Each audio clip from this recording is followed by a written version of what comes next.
رمضان المبارک کی آج 27ویں رات کو شب قدر کی تلاش میں تمام اہل ایمان عبادت کریں گے۔ مسلمان رات بھر ذکر اذکار اور نوافل ادا کریں گے۔ مزید شب قدر لیلۃ القدر کا احوال بتا رہے ہیں ہارون آباد سے ارشد علی غوری۔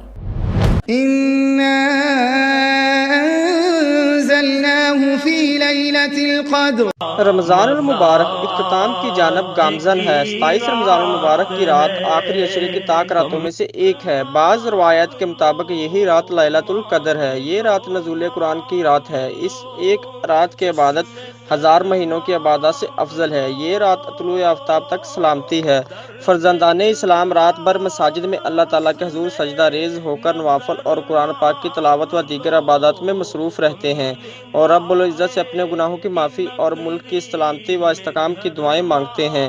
اللہ تعالیٰ نے آپ صلی اللہ علیہ وسلم کی امت کو لیلۃ القدر کا تحفہ عطا فرما دیا۔ اس رات لوگ گوشہ نشین ہو کر اپنے رب کی بارگاہ میں گناہوں کی معافی طلب کرتے ہیں۔